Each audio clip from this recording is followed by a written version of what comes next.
Alerte coronavirus. Attention, attention, le coronavirus se transmet très facilement et fait des ravages. Pour l'éviter, le port du masque de protection est obligatoire en tout lieu. Dans l'administration publique ou privée, dans les réunions, les rencontres, dans les marchés, les magasins, les boutiques et lors des déplacements, le port du masque est obligatoire. Même dans les lieux privés, dès lors que l'on n'est pas seul, le masque doit être le fidèle compagnon. Mais attention, le port de masque de protection ne dispense nullement d'appliquer les autres mesures de prévention, notamment le lavage des mains à l'eau et au savon et l'observance de la distance de sécurité sanitaire d'au moins 1 mètre entre personnes. Enfin, s'abstenir de porter des gants en vue du lavage régulier des mains à l'eau et au savon ou de l'application de gel hydroalcoolique. Pour tout savoir sur l'épidémie du coronavirus au Bénin, rendez-vous sur le site web www.gouv.bj/coronavirus. Ceci est un message du gouvernement de la République du Bénin. Les membres du bureau politique du Parti Les Démocrates étaient au cabinet du président de la Cour constitutionnelle. Ils sont allés faire part de quelques-unes de leurs doléances pour les présidentielles de 2021.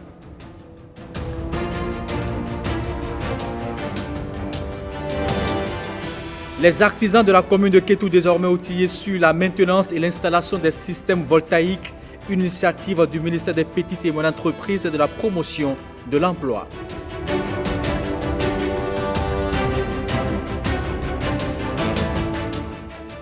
Et puis, des compatriotes acceptés dans l'ordre national du mérite du Bénin, une distinction présidée en personne par la grande chancelière. Les détails dans un instant.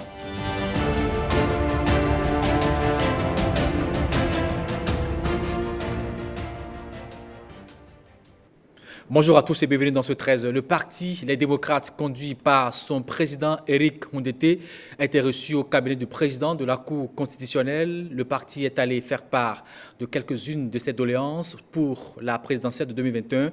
Éric Houndété est ici au micro de l'ENEC à Bazaou. Nous avons dit au président de la Cour constitutionnelle que le parti Les Démocrates souhaite une élection inclusive, dans laquelle l'ensemble des Béninois se retrouvent, ont la liberté de choisir et de donner à ce pays le président de la République qu'il désire, qu'il souhaite. Et qu'il va falloir reconsidérer les choses pour permettre à tout le monde, à tous les Béninois, de participer aux élections de 2021. Voilà les choses que nous sommes venus partager avec lui. Il a donné son opinion, évidemment, et nous l'avons remercié de nous avoir reçus. L'information est rendue publique depuis le vendredi dernier. Des milliards vont être débloqués au profit des travailleurs du secteur public. Ils prennent en compte les agents actuels, mais aussi les retraités. Une façon, bien sûr, pour l'État d'apurer ses dettes vis-à-vis des travailleurs. Le ministre des Finances, Romuald Wadaï, apporte les clarifications au micro de Marcela Rossi, James William Bagidi et Varis Zomaron. Dans cette première interview, il aborde le cas des travailleurs actifs. On l'écoute. Si l'apurement dès la fin de ce mois d'octobre 2020 d'une dette de 15 milliards de francs CFA à l'égard des travailleurs a été l'annonce la plus retentissante des échanges entre le chef de l'État et les centrales syndicales ce 16 octobre au Palais de la Marina, les discussions portaient en fait sur un passif bien plus lourd de 173 milliards de francs CFA. Principale composante de cette dette, 93,8 milliards au titre des rappels sur salaire. Ces montants de 93,8 milliards correspondent en fait au non-paiement de l'effet des glissements catégoriels. Alors un glissement catégoriel, c'est, vous savez, un travailleur commence et son salaire évolue dans le temps. Donc quand son salaire évolue, il évolue du fait des glissements catégoriels qui peuvent provenir de deux choses. La première, c'est l'avancement, les échelons qu'on acquiert tous les 2 ans, mais également progression des salaires liés aux promotions. Je rappelle qu'au titre donc, des rappels sur salaire, jusqu'à notre arrivée, le fait qu'il fallait pour le travailleur donc, de se déplacer à la fonction publique, de faire plusieurs formalités administratives, que des comités se réunissent et que des actes complexes soient posés pour que les augmentations de salaire soient actées, tout ce dispositif administratif lourd et long justifiait en partie ces dettes qui ont été accumulées depuis des dizaines d'années. Alors les instructions que le chef de l'État a données dès notre arrivée, c'est de réfléchir et mettre en place un mécanisme pour que cette dette ne s'accumule pas. Et donc, depuis notre arrivée, nous avons mis donc maintenant en place un dispositif où les échelons qui sont acquis aux travailleurs sont constatés de façon mécanique et automatique dans le système de gestion de la paye, donc sans forcément attendre que les actes soient pris. Si depuis 2016, les avancements salariaux ne s'accumulent plus sous forme de dette pour l'État, les procédures antérieures ont fait apparaître de nouvelles redevances. On a des anciens actes qui étaient en cours de traitement qui sont venus donc en fin de processus. Nous avons d'une part les dettes qui étaient constatées, auditées et revues au 6 avril 2016, qui étaient de 93,8 milliards. Mais au-delà de ça, il y a des droits acquis pour les travailleurs, pour lesquels les processus administratifs, qui sont généralement très longs, se sont poursuivis et se sont finalisés après avril 2016 et qui ont généré des droits complémentaires à payer. Donc ces droits-là, quand bien même ils ont été calculés, comptabilisés en dette due aux travailleurs après avril 2016, concernent pour l'essentiel des droits acquis sur des périodes antérieures. 1 milliard de francs CFA est également consacré chaque mois à l'allègement global de la dette, impactant de manière indiscriminée les travailleurs. Le chef de l'État a pris la décision et nous a instruit de trouver par tous les moyens les ressources nécessaires pour mettre à zéro l'ensemble de ces dettes qui sont nées vis-à-vis des travailleurs après avril 2016. L'idée étant de dire qu'à ce jour, à la fin du mois d'octobre, le chef de l'État a été clair qu'il ne souhaite pas qu'il y ait une seule dette vis-à-vis des travailleurs. Et donc c'est en exécution de ces instructions-là que le point a été également fait pour l'ensemble de ces rappels de salaire qui sont en attente et qui sont venus se rajouter aux 93,8 milliards et qui s'élèvent donc pour le complément donc les dettes qui ont été finalisées depuis 2016 et qui concernent pour l'essentiel des droits acquis sur des périodes avant 2016. Donc pour ce montant-là, nous parlons de 15,6 milliards à peu près. Les services du ministère de l'économie et des finances sont à pied d'œuvre pour s'assurer que la paye du mois d'octobre qui a été préparée, on a la possibilité de rattraper quasiment toutes les payes et de rajouter ces rappels sur les fiches de paye pour que dès la semaine prochaine, que chacun constate sur ses fiches de paye le paiement de ces rappels de salaire. Mais la dette de l'État vis-à-vis de ses salariés ne concerne pas que les rappels. Plusieurs droits acquis suite à des revendications syndicales jamais liquidées ont commencé à l'être en 2016. La pratique par le passé en cas de mouvement de grève, c'était d'arriver à la négociation, à l'obtention d'un arrêté ou d'un décret qui créait des droits pour satisfaire aux revendications des syndicats.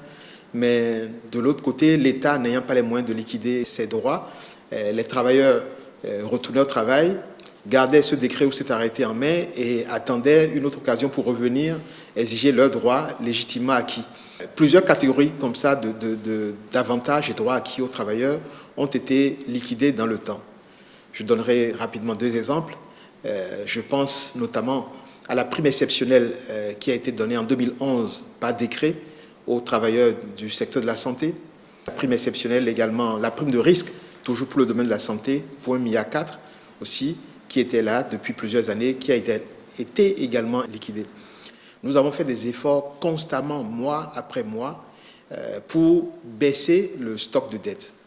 Et donc, sur la période donc, de avril 2016 à ce jour, nous avons pu liquider déjà 53 milliards sur les 93,8 milliards de dettes dans les comptes au 6 avril 2016. Pour en arriver à ce succès, la pratique gouvernementale depuis 2016 repose sur deux piliers fondamentaux. Deux principes simples. Le premier, c'est que l'État, pour exiger du travailleur d'être performant, il faut que l'État honore ses engagements. L'État paye ses dettes.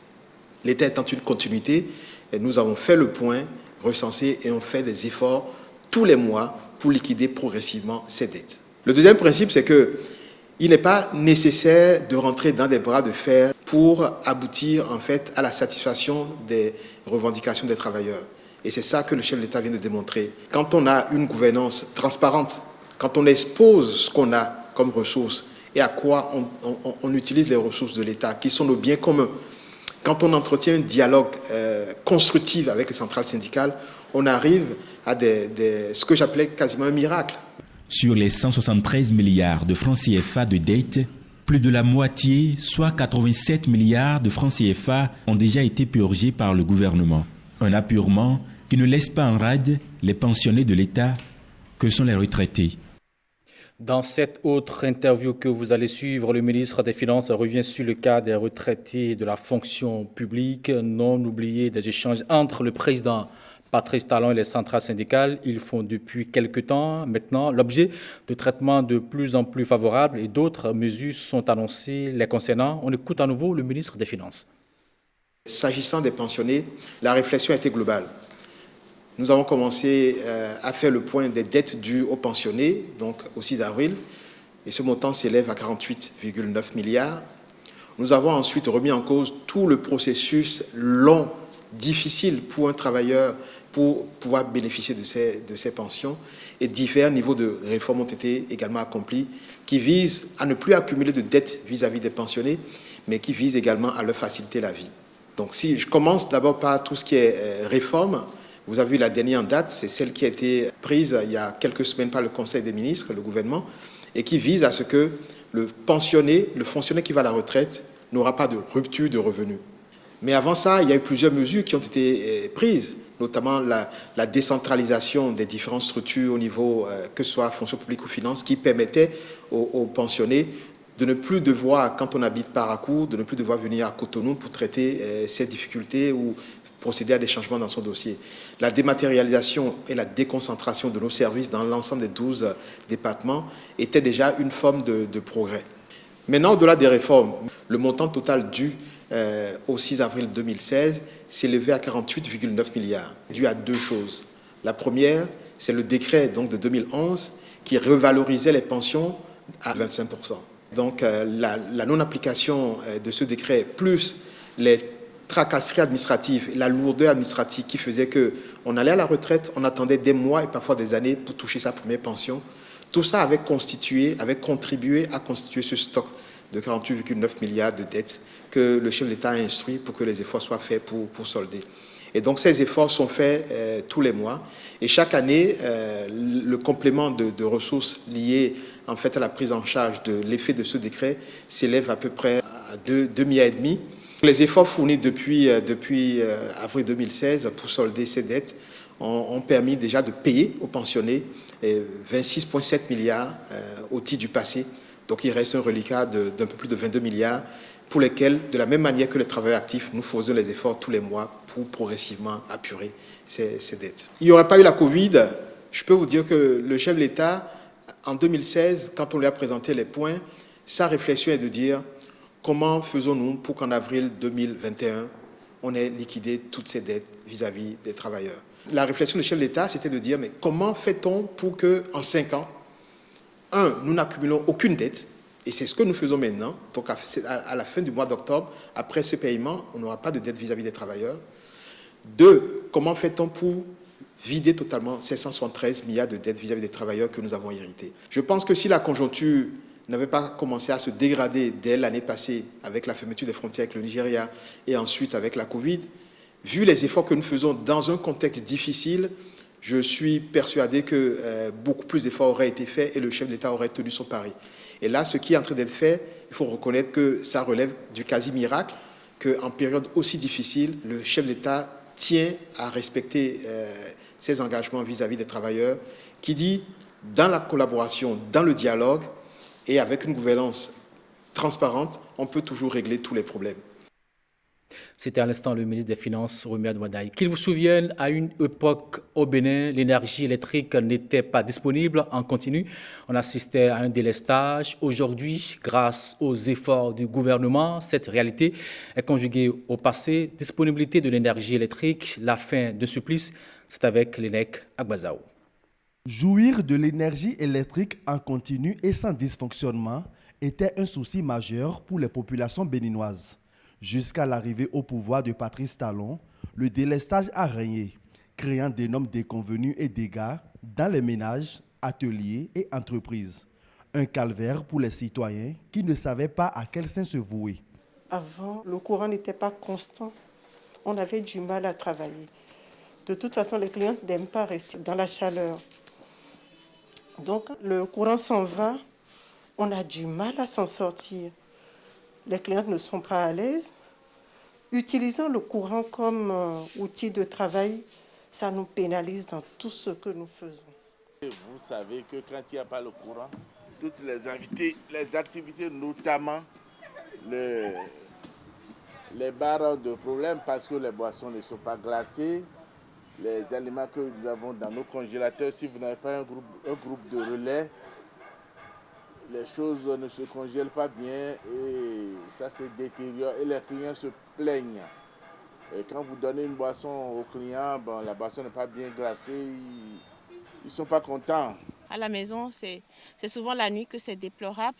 La nuit, c'est parti pour une nuit blanche parce que on le coupe souvent vers les 23h et c'est parti pour le petit matin. Donc, on passe carrément une nuit blanche avec la chaleur et tout.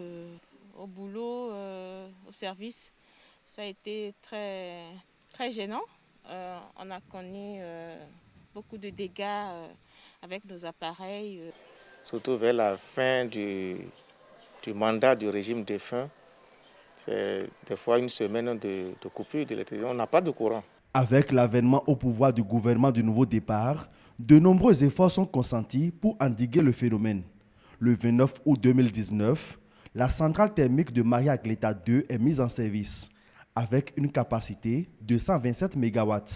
Un projet phare de l'exécutif concrétisé et une vraie prouesse réalisée, sans oublier les nombreuses actions d'extension du réseau électrique.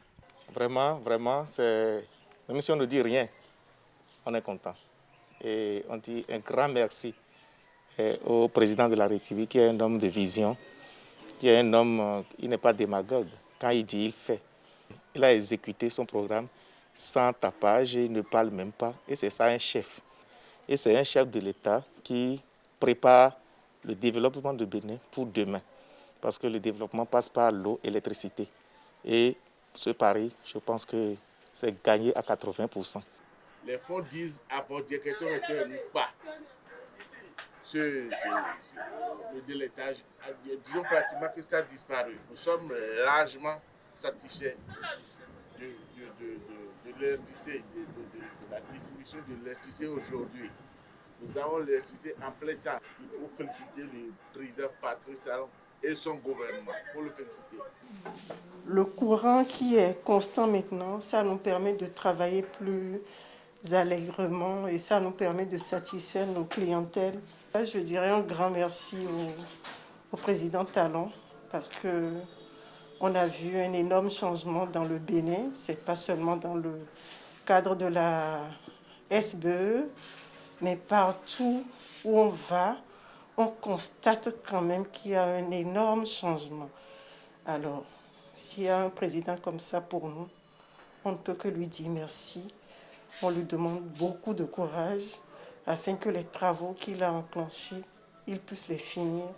Ça a permis aux entreprises de véritablement faire de bons rendements. Et dans les domiciles, cela a permis par exemple avec les étudiants d'étudier convenablement, d'avoir l'énergie, parce que sans l'énergie aujourd'hui, on ne peut pas étudier. Oui, nous ne pouvons que remercier le gouvernement qui a fait de son mieux pour que l'énergie soit une réalité et que nous puissions, pour que nous puissions en jouir comme cela se doit. Nous disons merci au gouvernement qui a fait tous les efforts nécessaires pour que nous, les populations, nous puissions bénéficier de l'énergie électrique aujourd'hui telle qu'on le souhaitait. Une nette amélioration quand même, une nette amélioration. Mais je crois que le chef de l'État, vraiment, j'apprécie beaucoup ses actions. Je le remercie au passage pour tout ce qu'il entreprend pour le Bénin. Je crois qu'on a besoin de quelqu'un comme lui. Il a beaucoup changé les choses, positivement, bien sûr. Et je l'encourage à aller plus de l'avant et à vraiment donner plus que ça. Un sourire de satisfaction qui se lit désormais sur tous les visages. Avec Patrice Talon, le Bénin fait une inexorable marche vers l'autonomie énergétique. Et ce sont les populations qui sont soulagées. Formation des artisans sur la maintenance et l'installation des systèmes voltaïques, c'est une initiative du ministère des Petites, moyennes entreprises et de la promotion de l'emploi à travers sa direction de l'artisanat à l'échelle nationale. Ils sont plus de 300 artisans et électriciens installateurs des systèmes voltaïques à avoir bénéficié de cette formation itinérante. Brice Ungbor, Fimé Bassao, sur l'étape de Kétou. Se donner de l'électricité dans son ménage sans être abonné à la SBEE est désormais chose possible au Bénin grâce au système voltaïque. Mais leur installation et leur maintenance restent problématiques pour bon nombre de techniciens en la matière. Cette formation vise à donner un service de meilleure qualité afin que les populations s'intéressent davantage au système d'énergie renouvelable. Cette volonté gouvernementale, je cite, d'accompagner, de former et de professionnaliser les artisans, tel que mentionné au pilier 2 de la stratégie 4, s'est traduite par des réformes de structuration et de modernisation du secteur de l'artisanat actuellement en cours. Que vous soyez donc des métiers relevant de la transformation agroalimentaire, du textile, de l'habillement, de la construction métallique, de la soudure, etc., la disponibilité de l'énergie sous toutes ses formes dans vos petites unités de transformation artisanale relève d'une priorité de base. Aujourd'hui, on ne peut plus occulter la question des énergies renouvelables chez nous. Cet atelier de formation va essentiellement aborder la question même de la problématique de l'environnement, les changements climatiques et leurs liens avec la nécessité de penser à d'autres sources d'énergie pour un développement durable dans nos pays. C'est avec joie et un engagement à accompagner cette initiative du gouvernement que l'autorité communale de Kétou accueille cette formation qui vient redonner espoir aux populations de Kétou. Le besoin est là. C'est à croire que nous avons parlé aux autorités au plus haut niveau pour dire voler au secours de notre département. Nous avons plusieurs installations dans des centres de santé, que ce soit à Efeoute, que ce soit au niveau de Kétou, au centre même. Plusieurs installations qui souffrent de maintenance et qui ne fonctionnent plus parce que nous ne trouvons pas des maintenanciers à portée de main. Kétou est la dernière étape de la formation itinérante qui a conduit les responsables de la direction de l'artisanat dans les communes de Natitengu, Parakou, Boycon et Lokossa. De nouveaux récipiendaires accèdent à l'Ordre national du mérite de notre pays, le Bénin. C'est à travers une cérémonie de distinction présidée par la grande chancelière qu'ils ont été élevés à divers rangs à l'Ordre national. Les détails avec Robin Copin et Dor. J'insiste, un décoré ne fait pas n'importe quoi. Vous devez rester digne. Vous devez être des modèles pour les autres. C'est sur ces mots que ces citoyens, faits officiers pour les uns et chevaliers pour les autres, accèdent à l'Ordre national du mérite du Bénin. 100 citoyens au total récompensés pour le loyal service rendu à la nation. Le gouvernement du Bénin et son chef, le grand maître de l'ordre, le président Patrice Talon, ont décidé, avec le Conseil de l'ordre, dont vous avez les membres autour de moi, de vous promouvoir dans les différents ordres nationaux. Recevez donc, au nom du président de la République et en mon nom personnel, nos vives et chaleureuses félicitations. Cette distinction honorifique réjouit les récipiendaires qui témoignent leur gratitude au chef de l'État, grand maître de l'ordre national. En cette occasion solennelle, nous voudrions en tout premier lieu remercier son Excellence, Monsieur Patrice Athanase Guillaume Talon, président de la République, chef de l'État, chef du gouvernement, grand maître de l'ordre national, qui a souhaité que cette haute distinction nous soit remise. Ensuite, nous aimerions exprimer notre grande joie et notre fierté de recevoir cette distinction de vos mains. Madame la Grande Chancelière.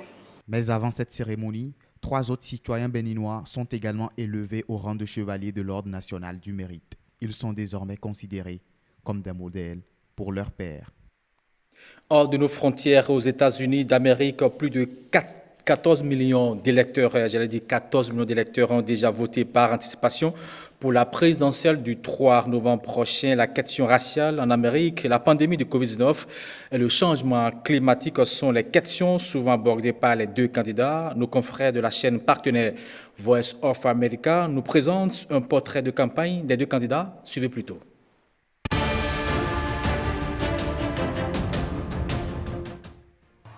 Il épure la politique à Washington, défend les frontières de son pays et renouvelle le rêve des Américains oubliés, disent ses partisans. Probablement, les candidats n'ont jamais été aussi différents. Nous voulons la loi et l'ordre. Ils ne veulent pas de ça. Nous voulons des frontières solides et fermées où les gens peuvent entrer par le mérite, par le biais d'un processus juridique. L'autre point de vue sur Trump, il n'est pas à la hauteur de la tâche, dit son rival démocrate. Dangereusement incompétent et incapable, à mon avis, du leadership mondial et du leadership de notre pays. Trump est un magnat de l'immobilier et ancienne star de la télé-réalité qui a fait face au scepticisme lorsqu'il a annoncé sa candidature à la présidentielle en 2015. Il a battu la démocrate et ancienne secrétaire d'État Hillary Clinton, surprenant beaucoup en se connectant avec des millions d'Américains. Trump a fait face à des allégations selon lesquelles il aurait tenté d'échanger l'aide étrangère américaine à l'Ukraine contre des faveurs politiques. La Chambre des représentants l'a mis en accusation pour abus de pouvoir et obstruction. Une chasse aux sorcières, a déclaré Trump, criant vengeance après que le Sénat, dominé par les républicains, l'a quitté. Ensuite, il a fait face à un autre défi. Ce soir, je veux vous parler de la réponse sans précédent de notre pays à l'épidémie de coronavirus. Alors que le nombre de cas de Covid-19 et des décès augmentait en Amérique, Trump baissait dans les sondages. Se sont ajoutés à la controverse politique les manifestations nationales contre la mort d'hommes afro-américains en garde à vue et les flambées de manifestations violentes dans certaines villes, suivies par l'utilisation par Trump des troupes fédérales pour endiguer ces manifestations. Alors que Biden est en tête dans la plupart des sondages, la base de Trump reste principalement à ses côtés. Dans l'ensemble, je pense que la plupart des républicains ont obtenu les politiques qu'ils voulaient. Ils voulaient des impôts moins élevés, ils voulaient des conservateurs à la Cour suprême, ils voulaient réduire l'immigration. Mais les nouvelles récentes selon lesquelles l'économie américaine a subi sa plus forte baisse jamais enregistrée se sont ajoutés aux problèmes de Trump. Texte où les responsables de la santé publique découragent les rassemblements de masse, il est difficile de susciter sur les réseaux sociaux l'enthousiasme généralement vu dans une campagne politique. C'est sur ces images qui nous présentent un peu la fièvre électorale aux USA que nous bouclons ce 13h. Ben, cela va suivre. Surtout, très bonne journée à vous. À demain, 13h pour notre rendez-vous.